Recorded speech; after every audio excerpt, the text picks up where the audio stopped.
Hello, my name is Charlie, and today I'm presenting to you with Minju O'Rourke. We will be giving you a few moments at the beginning of each slide to read the information before we speak.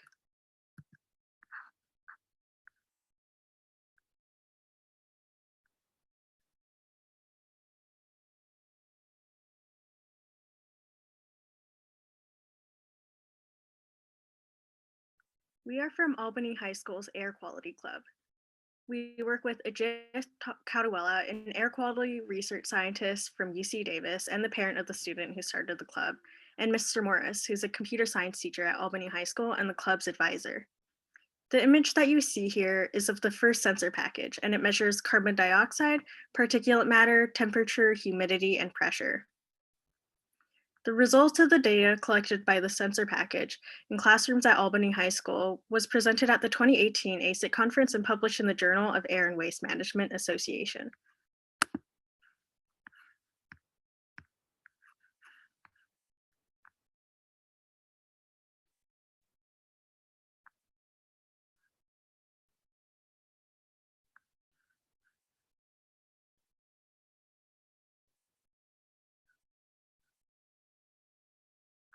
The data from the graph that you see here is taken from a classroom that is particular for two reasons. First of all, it was originally one large classroom, and then it was separated into two separate classrooms, with the output of the HVAC on one side and the input on the other.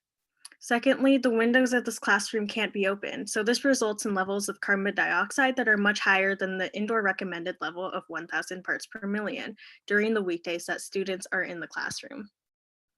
This data was presented at the school board last year, and since then, it's increased interest within the community to continue measurements of multiple classrooms. This also shows measurements from two different sensors that are giving almost the exact same data, even though the MHC 19 represented by the blue line is much cheaper than the other.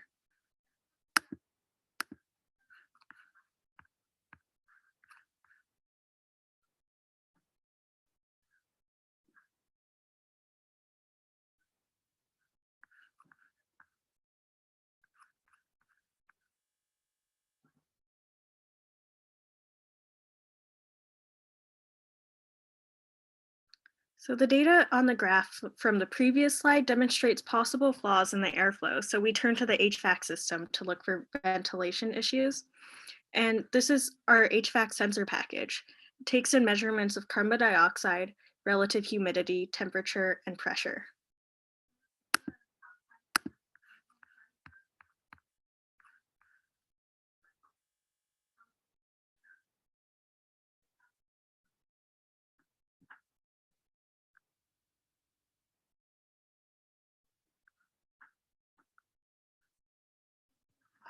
We are now working on a calibration chamber. We're using a sealed container with cylinders of N2 and CO2 to calibrate the sensor packages. We're adding sensors. We're adding a metal oxide sensor for carbon monoxide, ammonia, and nitrogen dioxide, and an SVM30J for equivalent calculated carbon dioxide and total volatile organic compounds, which can build up in enclosed spaces from household items such as cleaning products.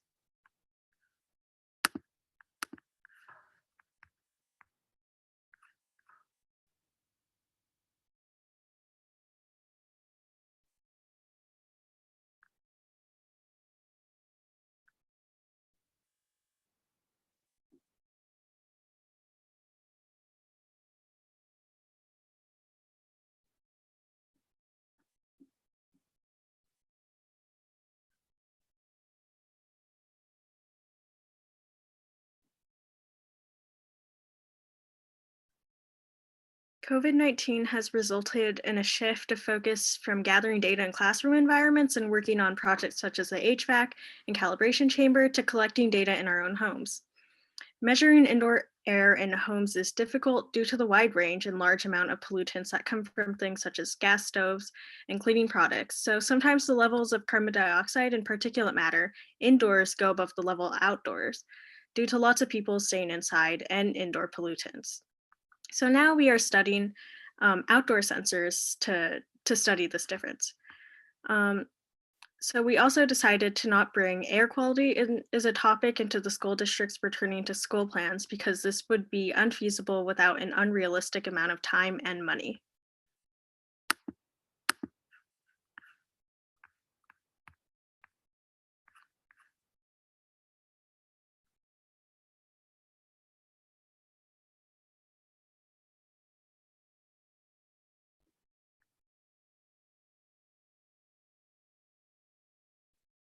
So the map with the blue circle displays the part of California the sensors have been moved to since the beginning of the shelter-in-place order, which is the East Bay area.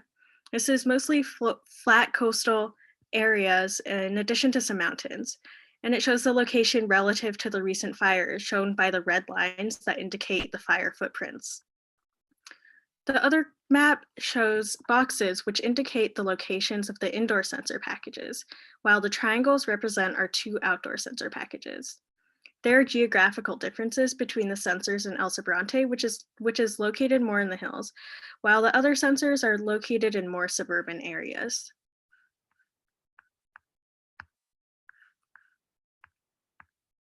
And now Minju will be taking over from here.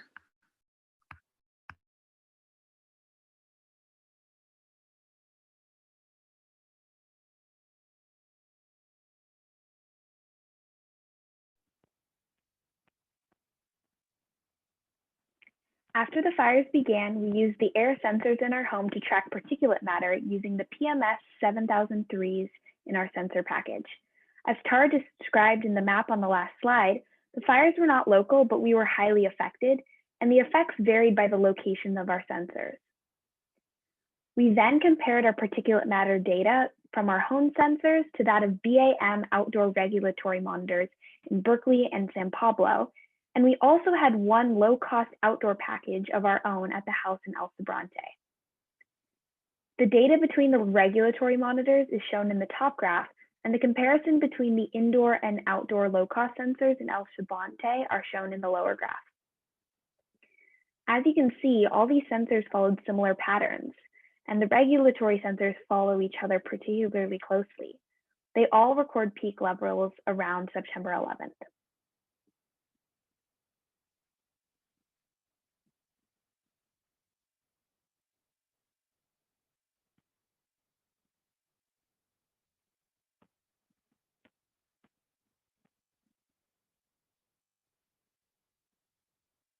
So here we compare indoor and outdoor sensors.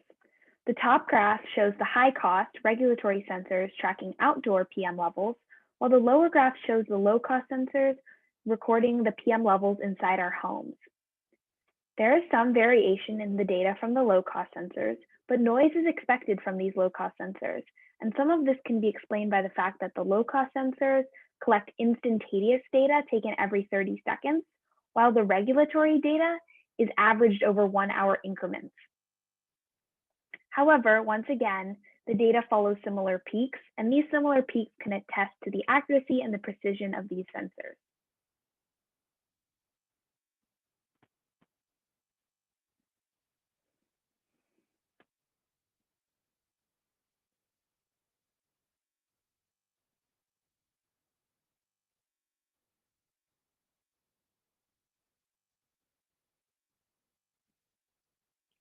As this slide explains, PM number and mass are two different metrics that get at the same goal of measuring the amount of particles in our air. Low-cost sensors lack the accuracy and the precision for their produced values to be reasonably compared to regulatory monitors, so we want to emphasize that we should find appropriate applications for low-cost sensors, as they're not simply a replacement for regulatory monitors.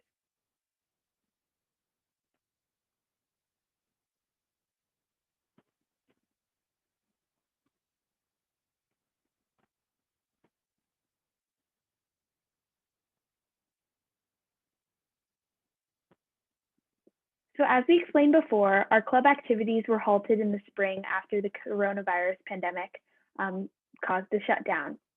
In the near future, we hope to calibrate our sensors against span gases, zero air, and pure N2. We also want to evaluate our PM sensors against a scanning mobility particle sizer to better understand the accuracy of our low-cost sensors.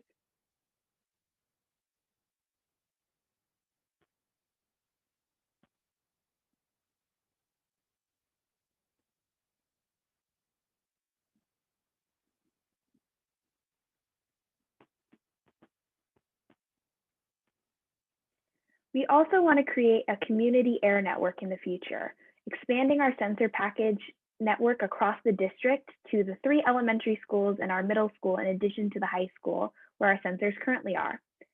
The sensors in classrooms will hopefully provide teachers and students curiosity and awareness of air quality topics and help engage students with STEM. We hope that air-related science units can be integrated into the K-12 education and add to the District Climate Action Committee's current goal of having every Albany student have a basic understanding of climate change and climate justice, which is actually a program I've been working on as the student representative for the committee. This whole program also starts in Albany, but we hope it provides a blueprint for expansion into other communities, especially those underrepresented in STEM and disproportionately affected by air quality.